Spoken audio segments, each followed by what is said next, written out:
Hi, I'm Derrick Jensen. This is Resistance Radio on the Progressive Radio Network. My guest today is Four Arrows, Wahinkpe Topa, whose Anglo name is Donald Trent Jacobs. He's a professor at Fielding Graduate University and formerly the Dean of Education at Oglala Lakota College on the Pine Ridge Indian Reservation, South Dakota. He was selected by the Alternative Education Resource Organization as one of 27 visionaries in education. He won Martin Springer Institute Moral Courage Award for his activism. He's been involved in creating the first marine no-take zone on Pacific coast of Mexico. He's an American Indian activist and author of 21 books and numerous articles and chapters about Indigenous worldview applications to contemporary world issues. His most recent book is Point of Departure, Returning to a More Authentic Worldview for Education and Survival. Now, we talked about this a few weeks ago, sort of talked about the book in general, and then today the plan is for us to reintroduce the book and then to talk about some specifics that we didn't get to because we were having so much fun talking about the larger picture last time. So, first, thank you for your work as always, and second, thank you for being on the program. Well, it's my pleasure, and we did have fun. I enjoy our conversations because they take us on a journey where we stop every once in a while and look over the side at this beautiful view that we both kind of gasp at. I like that. So maybe we'll come on that, and maybe some of the listeners will also. Yeah, I hope so. So first, to bring people up to where we were, can you do like a 5-minute introduction to this new book, Point of Departure? Well, sure. The book is essentially taking off on a theory that the first social anthropologist, Robert Redfield from the University of Chicago in the 50s, sort of started in terms of understanding what we call worldviews. And he believed there was only two of them, unlike a lot of scholars who say there's millions. He said all of our cultures and beliefs and religions really fall under the umbrella of essentially two worldviews. He said there were three, the Oriental, but now there's the Indigenous and the dominant one, because so much of the Oriental has fallen under the Western and the dominant one. And so what I'm saying in here is that for 99% of human history, we operated according to a worldview that with many, many cultures under each one that are very different, but that have common denominators that we've lost in our dominant worldview. And as a result of that, have put us in a predicament in terms of a possible mass extinction. And so I believe that instead of looking just at technologies and engineering and behaviors under this worldview, my hypothesis is that if we could return in modern times to some essential worldview precepts, that we could start to regain our balance. And in this book, I identify really just 5 of them. One is what I call the naturalistic trance-based learning, sort of like self-hypnosis and sometimes spontaneous unintended hypnosis, for good or bad. That's influenced by how Indigenous worldviews see 4 other ideas that relate to how we interpret fear, authority, words, and nature. And what we're going to try to do in our 45 minutes is sort of introduce each of these so that folks can really have a very practical way of rethinking some of the unconscious behaviors that we all do that have put us into such imbalance in our personal lives, in our communities, and with regard to our ecosystems.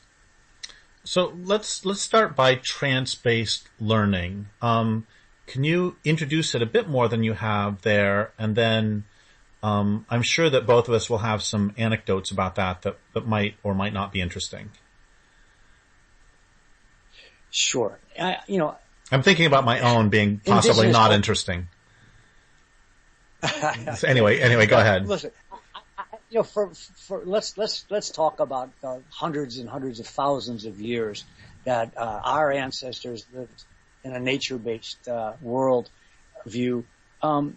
They didn't have words like trance, I'm sure, and hypnosis, of course, had never been coined terminology. They did understand deeply, however, that in the animal world and in their own species world, that transformative learning often came from alternative modes of consciousness. And over time, they use those modes of consciousness for the kinds of learning that they knew would be important to maintain balance, especially keeping balance with holding at bay the kinds of things like greed or jealousy or power, lust, that are always, creeping in the human psyche. And so they did a variety of ways to move into that consciousness so that their predetermined wisdom could be deeply seated and implemented in their daily behaviors. We know they did chanting intentionally to move into those ways, vision quests, a variety of rites of passage, initiations, a whole number of sacred ceremonies for different occasions that included dancing and music, plant medicine, of course, on occasion, meditative states. All of these things were used, drumming, to bring themselves into the place where they could communicate with themselves, with spiritual energies around them, in order to be more virtuous, in order to live in balance, in order to be engaged in survival with success. And so we're at a time now where, a lot of these opportunities have been lost to us, or are made fun of, or romanticized, or we just don't have the community-based skills or guidance for them. But in my book, what I'm saying is we are in and out of this natural state all the time, and we just aren't aware of it. Other people are really in control of it. Salesmen sometimes using these kinds of strategies that in Western science we have studied to understand hypnotic language. I learned mine from wild horses, which we can talk about maybe later, but because animals also engage in this phenomenon. That's why when you see a herd of wildebeest, on television, all turning at the same moment, by the thousands to run away from a lion, there was a phenomenon that happened that refers to what it is that I'm talking about when I say TBL, trance-based learning. And so this phenomenon we can become aware of, know that it exists, know that many of our uninvestigated preconceptions that keep us from doing other than what is needed and right in our survival and our relationships, they have been, especially in early childhood when our hypnotic skills are the highest, they have been sort of, to use modern computer jargon, programmed. And we behave according to them when defense mechanisms are triggered to bring them into play. And we can change those. Epigenetic studies have showed that we can. We have to be aware of them so that we can change them, and we have to have simple tools so we don't have to go pay someone else, which relates to some of the other criteria of fear, authority, words, and nature, because they are inseparable from this trance-based phenomenon. And how we look at fear, authority, words, and nature determines whether let's call it, the TBL or the hypnosis, how it actually influences us depends on whether we use the indigenous worldview as relates to fear, authority, words, and nature, or whether we're under the belief systems of those four things that are common in the dominant culture. And so this is sort of a mnemonic. I actually use a mnemonic called CAT and FAWN. CAT meaning concentration activated transformation, which is just another word for trance-based learning, and FAWN being, of course, the four concepts and how they interplay with each other. So before we move on, I want to stay on this topic for a second, and I want to tell a couple stories that Jeanette Armstrong, who's this wonderful Okanagan writer and activist, told me. And one of them was, she told me about a dance they do in their community where, as people are dancing, it's a dance about bundling reeds. And she said that as they dance, they make the motion of bundling reeds again and again, But the point of the dance is not really to simply mimic the motion of bundling reeds, but also is to enable them to bundle as a community. So I'm just mentioning that. And then the other thing is, she told me one time that she had been called in to basically do an intervention on someone who was getting out of a terribly abusive relationship. And she said that one of the things they were going to do was, over the weekend, they were going to be there for like 10 days or something. And over that 10 days, they were going to use various symbols. She didn't say anything more than what I'm going to tell you now. They were going to use various symbols and various parts of what you would presumably then call trance-based learning in order to basically accomplish what would take 10 or 12 years in therapy. That they were going to do this to help access parts of her unconscious, to help her break away from some of those patterns that she had gained in abusive relationships. So I guess I'm bringing up these two examples to ask, are these two examples of what you're talking about? Absolutely. Greg Cahati, who's a good friend of mine, co-author and director of Indigenous Studies at the University of New Mexico, he always talks about how Indigenous thinking is metaphorical, and use of metaphor is also happens to be a very powerful a technique or strategy in clinical hypnosis and other kinds of hypnosis. We got the Olympics going on right now, and I can guarantee you that there's probably not a single person that has won a medal who has not used a sports psychologist to help them visualize and use that during their competition. So, all of the metaphors that relate to the strength of bundling and how what that means for a community, how it relates to the power of the reeds themselves and what is made with them, and how that connects to the intentionality of the dance, are all these optimal ways of learning those ideas that continue to keep us at our optimal way of being in the world. And so, yes, it's a natural and powerful way to achieve something that we have let go. In fact, worse than let go, Derrick. I wrote a book many years ago, I think 1998, called Patient Communication for First Responders, in which Norman Cousins, who had been at the UCLA Psychoneuroimmunology, he had hired actors and actresses to act sick or to act well, and measured their white blood cell counts as they acted. Good acting, really believing in it, which is is what we're talking about, trance-based learning. And they were able to change white blood cell count significantly with this. So I had been a paramedic for 15 years and had found that, as a result of actually, my work with wild horses, which is kind of just an ancillary story, that I could go up to someone who was in a medical emergency and assume that they were in a natural state of hypersuggestibility or trance. And one time I was taking a course that the American Academy of Orthopedic Surgeons had written a book called Care and Transportation of the Sick and Injured. And I remember on page Roman numeral 8, they say, be careful what you say at the scene of an emergency, because words can become fixed in the patient's mind and cause untold harm.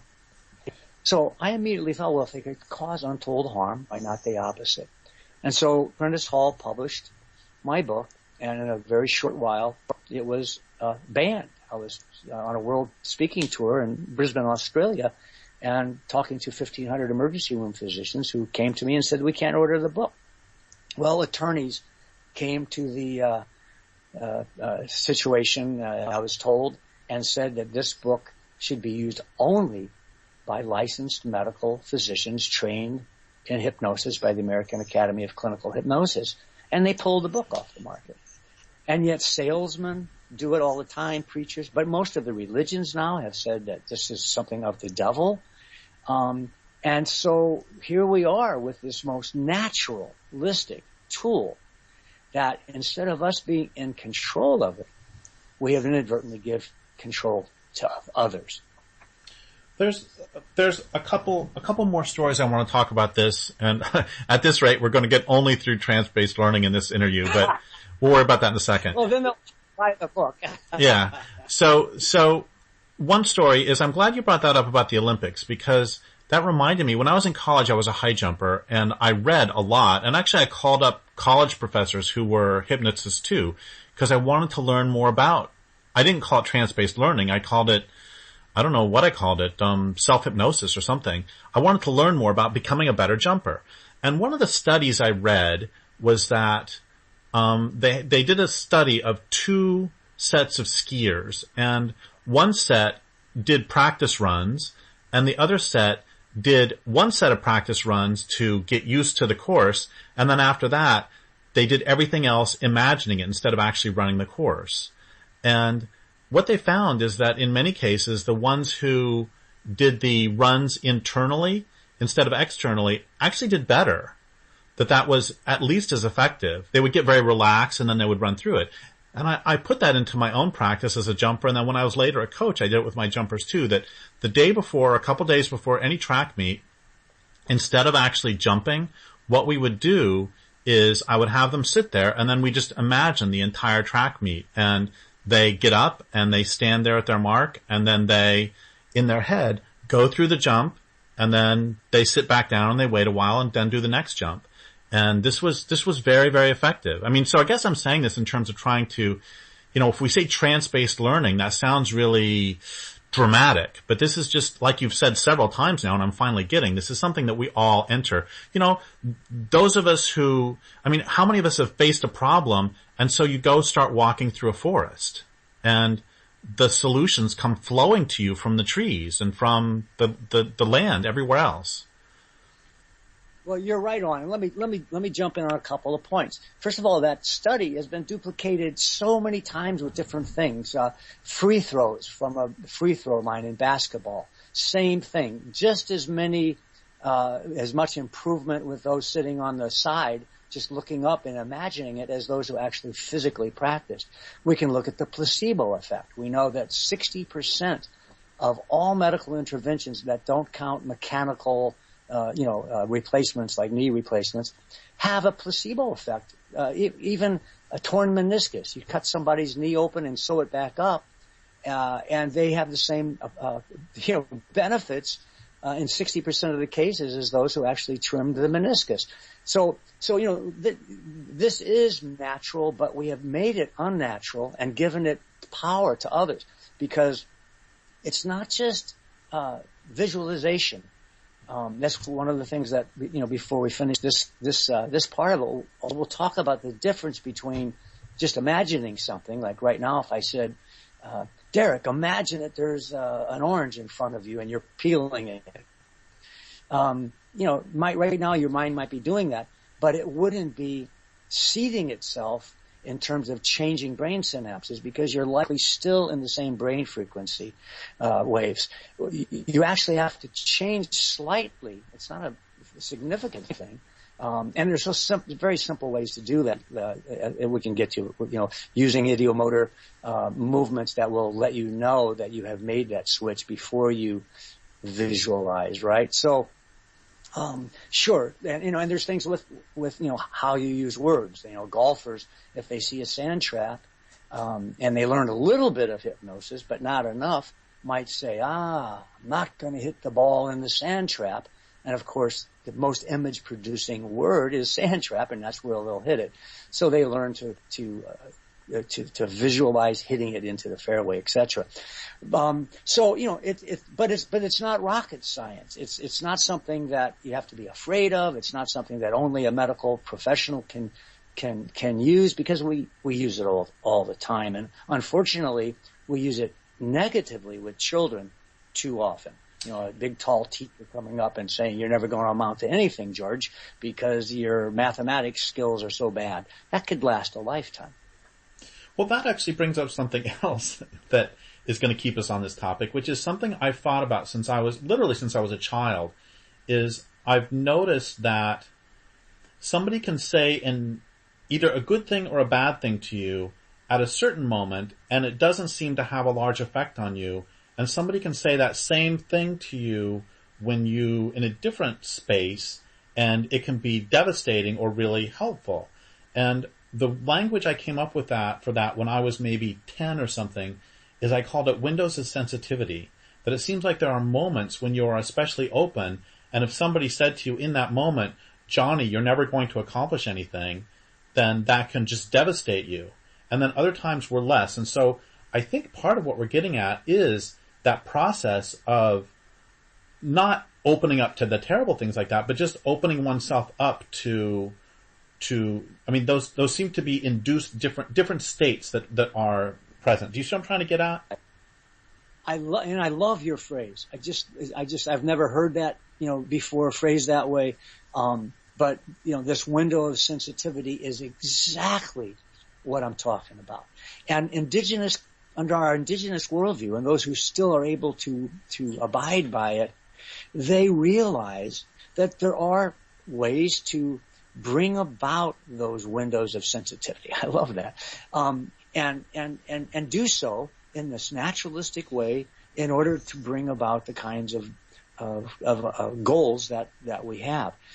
Instead, our windows in our dominant culture, for the most part, these windows of sensitivity are forced open by others sometimes, or they happen to be open, like you say, just at the time when somebody says something that will last for a lifetime. This is why, again, fear, authority, words, and nature are inseparable from what we're talking about.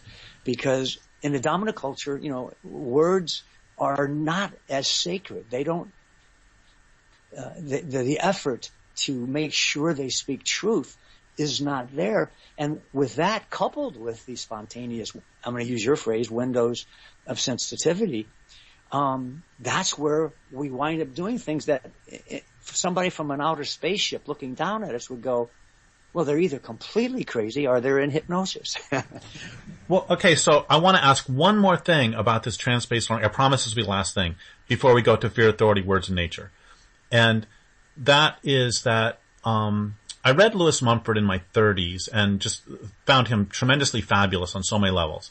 And one thing that he talked about he really hated rock concerts. And he talked about how they were sort of toxic mimics. He didn't use that language, but toxic mimics of these trance states. And at the time, I still liked rock concerts, and so I disagree with him on that. But maybe a year or two ago, I just, for the heck of it, looked up there was this huge AC/DC concert in South America somewhere, and the entire audience was pulsing as they're playing their songs. And I suddenly got it. And so before we go to the fear, or maybe as the transition to fear, authority, words, and nature, I felt the same thing watching a little bit of both the Republican and Democratic conventions, where you have this mass of people all chanting USA or all chanting, and it frankly terrified me. And it was the same with the feeling with looking at the AC/DC concert now as a person in my 50s. And so can we talk for a moment? You've brought this up several times about the sort of the opposite of trance-based learning, where people end up in these hypnotized states. Do you see what I'm trying to get at with this question? Well, absolutely. In fact, I write about that when I've written originally about the cat-fawn connection. Under words, I had a whole chapter on music. And I wrote about the secret power of music. I wrote about how music has the power to heal and to alter states of consciousness and to hypnotize and incite passion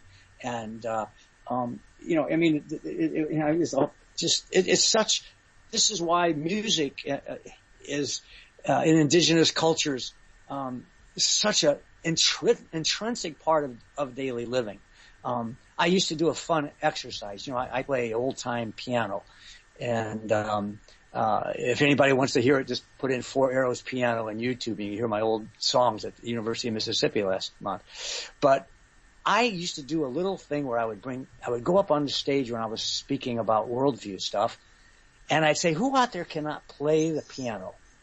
And of course, you know, most of the audience raises their hand, and I would look at somebody and I would say, what is your name? And she'd say Judy, and I'd bring her up to the stage, and I'd wheel a piano out, and I'd whisper in her ear, I just want you to play the black notes, but I want you to do it with confidence. And then I would tell the audience, you know, Judy and I used to play blues in New Orleans a long, long time ago. I know a lot of people don't know that, but we're going to do what we used to do. Anyway, make a long story short, I would tell her, don't start playing until I bump your shoulder with my shoulder. And I would start playing sort of a blues boogie rhythm, and I'd watch her, eyes closed, until I saw her sway just a little bit. Then I'd bump her, and she would just hit those black notes. Well, because, you know, we were in the same key, essentially. There wouldn't be any discordance. She would play and play and play, and then we were done. I would make the point that everybody has this ability, whereas in dominant culture, you know, people, if you're not as good as Barbra Streisand or you know, Van Cliburn, you don't touch it. And you know, I've had husbands in the hallway yelling at their wives, "You never told me you played in New Orleans with that guy," you know, that kind of stuff. So music is a part of language, and I'm so happy you brought it up. So you talk about the importance of the different approaches to fear, authority, words, and nature between these different worldviews. So I've blown our plan already that we were going to do 8 minutes each, and we have about 20 minutes left for these 4. So can we do like a few minutes on the different relationships? Let's start with fear. The different relationships between the 2 different worldviews having to do with fear and how that relates to trance-based learning. Well, on one condition, Derek, that you don't hesitate if there's another edition, because then we just will have to do this again. Yeah, that sounds great. Okay. All right. So, okay, look, fear in dominant culture, I'm going to be real brief, is to be avoided at all costs. In our culture, and I could cite philosophers all the way back to Socrates, this idea of fear ultimately is something that we don't want, and we avoid it. So we're sort of, you know, who was it? Churchill has said the only thing to fear is fear itself, or something like that. But so we have philosophers that know better here and there, but essentially we do not see fear as, I mean, and I'm talking about once the immediate fight or flight response is handled, we no longer see then fear as an opportunity to practice a virtue. In traditional indigenous cultures, and I've lived with a number of them and I've studied, I found that as you grow up, courage is considered to be sort of the mother of all of the other virtues. And interesting, the highest expression of courage is generosity. Even in recent years, when I lived on the Pine Ridge Indian Reservation, I remember seeing, you know, a child with a little puppy that was just everything to that child visit a cousin who had just lost their father, and without any compulsion from the parents or orders from the parents to do this. I've seen this little girl give away her most cherished possession. Now, that takes a lot of courage. And so this idea that generosity is the highest expression of courage is just one of the ways. So if you're coming upon a trail, let's say you're out getting some blueberries here. I'm in the Pacific Northwest right now, right up against the rainforest on the west coast of Vancouver Island.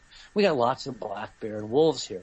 So let's say I'm going out to get some catberries, and I come upon a big mother black bear, and her baby is up in a tree, so I know she's going to be unusually dangerous.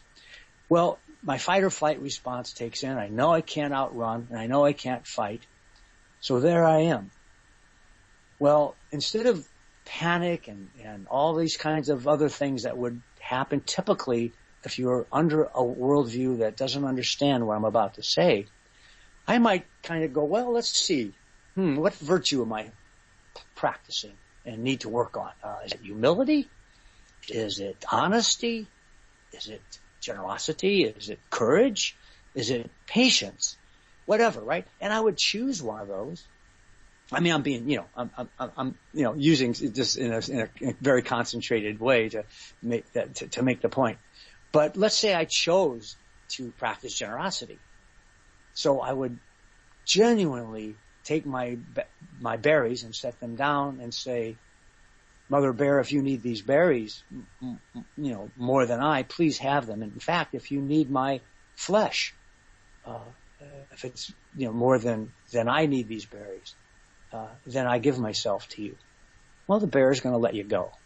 So this idea of using fear as a way to practice one of the virtues, and I could give examples for all of honesty, humility, all of these things that I mentioned, I could give examples for that are real life ones.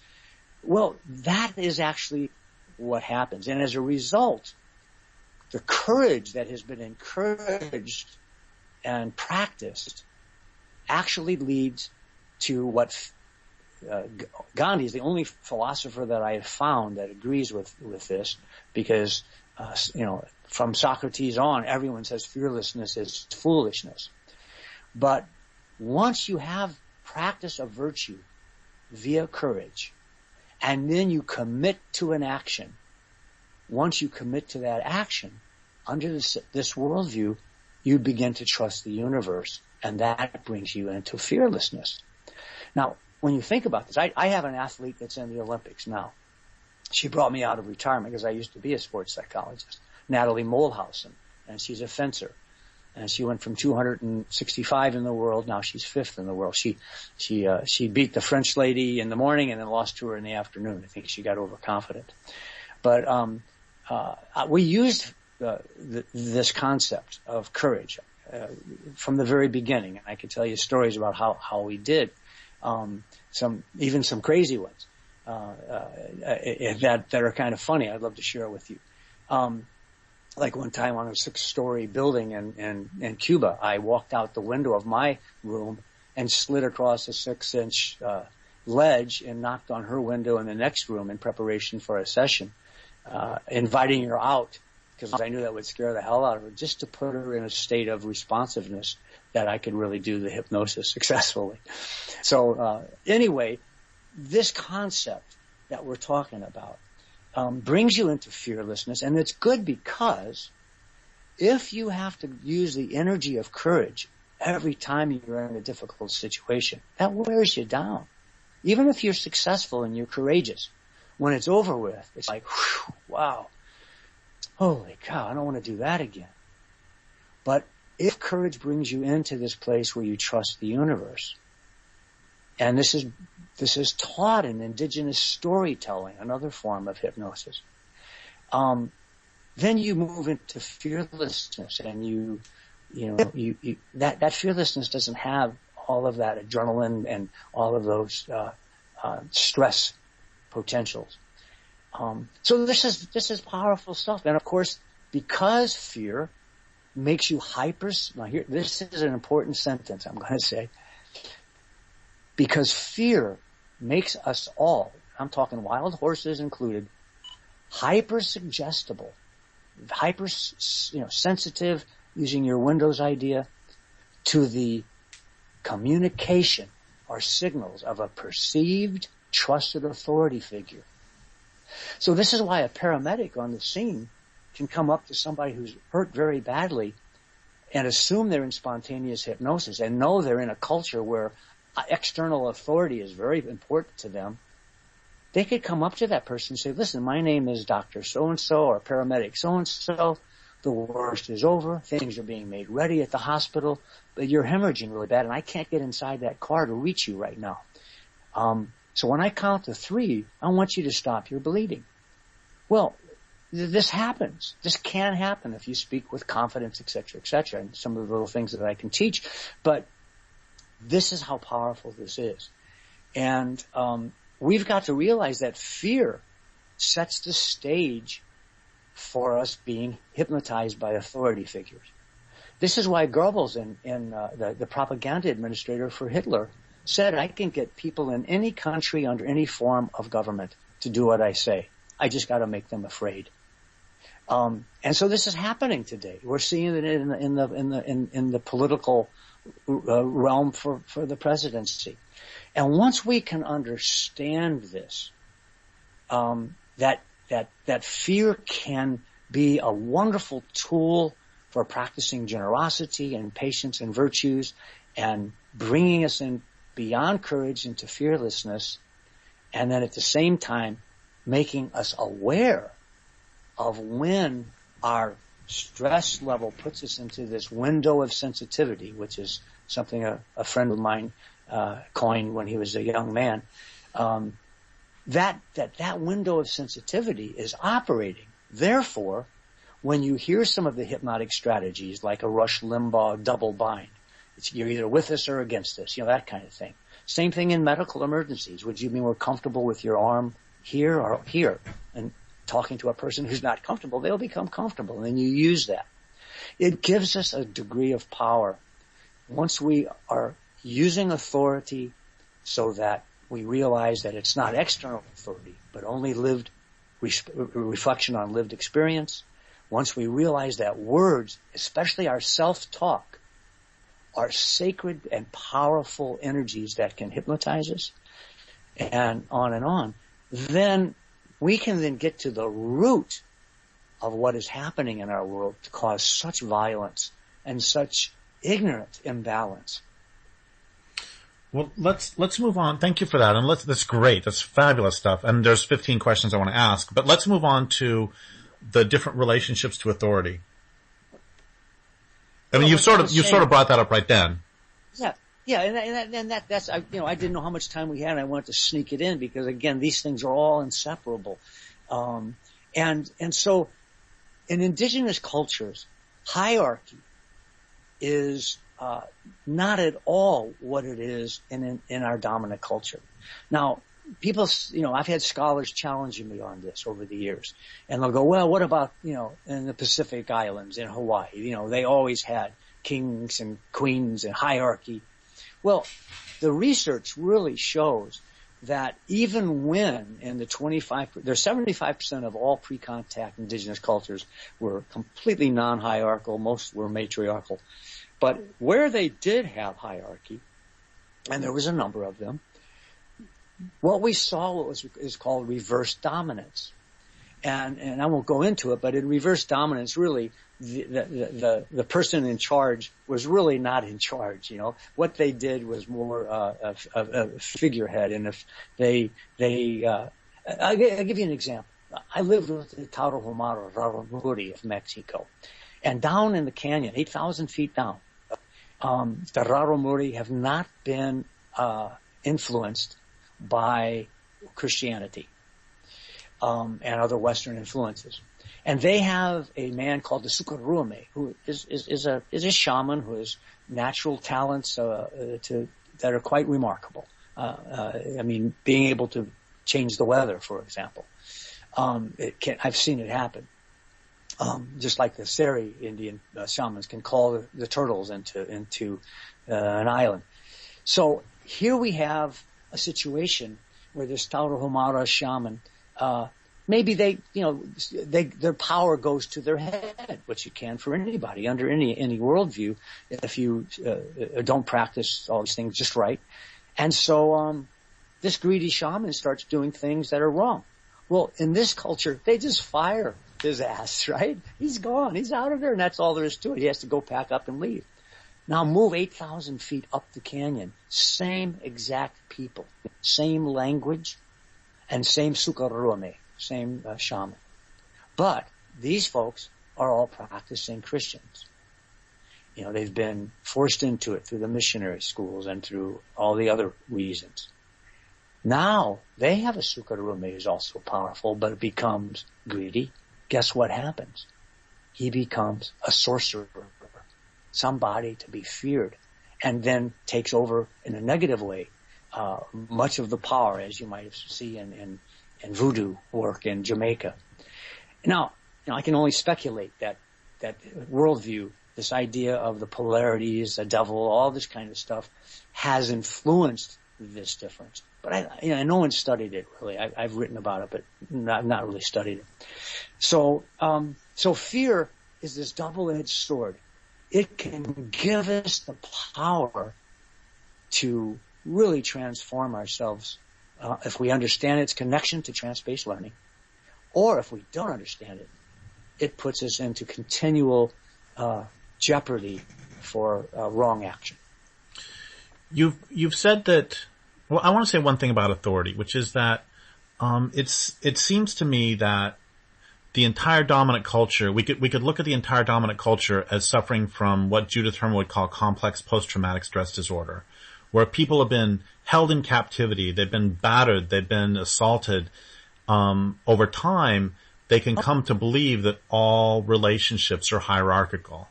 And they can come to believe that, if you're in prison, the guards don't have your best interests at heart. And they can come to believe that all relationships of hierarchy of any sort, using the term hierarchy as value neutral as possible, they can come to believe that all of those are exploitative. But if you have a relationship between a mother bear and the baby bears, it's hierarchical and that the mother bear is in charge, but she has the best interests of the babies at heart. And so for me, if you step outside of this traumatized worldview, it is possible to have someone who actually does have some authority over you, who actually does have your best interests at heart. Is that also what we're getting at? Well, but you're slipping a little bit into the Western worldview as you say that. Here's why. The mother bear, and I can say the same thing for mother traditional Lakotas and father traditional Lakotas. The mother bear will protect the young one as best she can with warnings, with role modeling, etc. But rarely will actually take charge, except in maybe very extreme situations.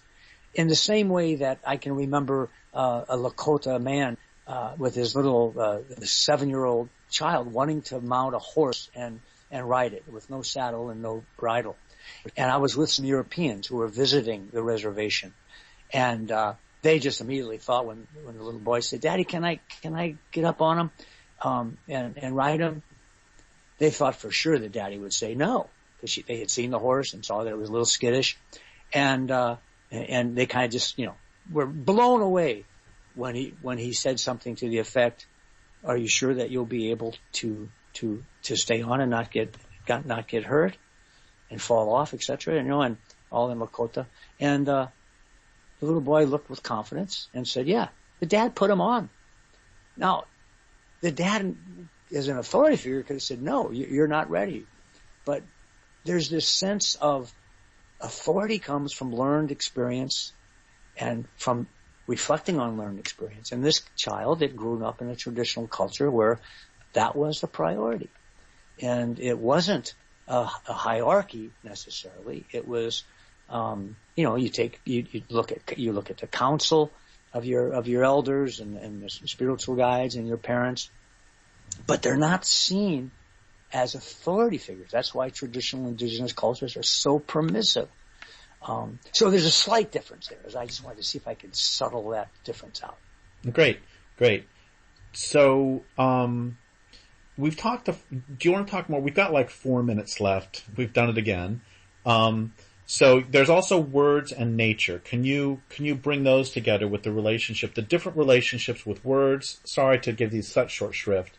Different relationship between words, between the culture, the worldviews, and the different relationship with nature and related to trance-based learning. Yeah, and it's like all the profits for this book are going to first peoples worldwide. So we're not going to. I hope people will want to go by point of departure and learn these things a little bit more in detail. But words, whether we say them to ourselves or to others, are really the source of hypnotic imagery.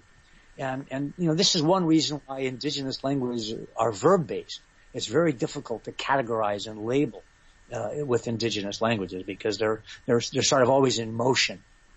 But in the English language, we can still work it, and we just have to be very, very careful with the words that we use and understand that they do have a vibrational frequency that can both induce hypnotic states inadvertently or can guide us when we are in these altered states of consciousness in beta or theta, where we then become susceptible to believing in them for good or for bad. So that's the words. In nature, that's kind of maybe for some people, at least from the movies and all of this, one of the few things that we've sometimes overly romanticized about indigenous people who did affect their environments also. But they truly saw us as a part of nature. And in fact, most cultures see other than humans as teachers because they were here first, because of their innateness, et cetera, et cetera. And, I've done an experiment. I'll close with this, I think, Derrick. I've done this experiment all over the place, in Japan, Australia, with kids, with adults, where I'll have people, and we might even have talked about this before, I'll have people go outside and touch a plant, touch a tree, and come back. And they'll get up from, having just sat down for my presentation, and they'll get up, they'll walk and touch something and come back. And, look a little bit puzzled, like, what was that about? And then I'll say, now you're probably going to laugh. I'm going to ask you to do it again. But this time, I want you to ask permission of the plant before you touch it. And now you're really going to laugh. I want you to wait for an answer. And of course, most people and kids, whether it's kids or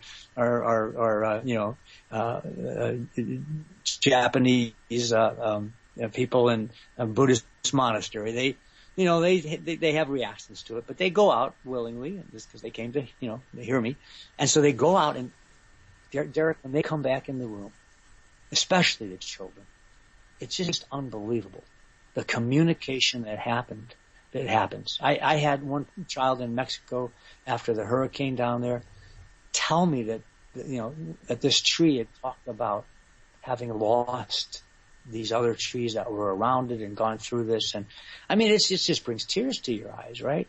And so this understanding of nature as not just being something that humans use, like one of my co-authors I invited to write a book, Differing Worldviews, two scholars argued cooperatively, is a free market guy, Walter Block, professor. And he believed, we came to some common ground, which was my goal, but he truly believes, as most people that support the capitalist society, that only humans have intrinsic value.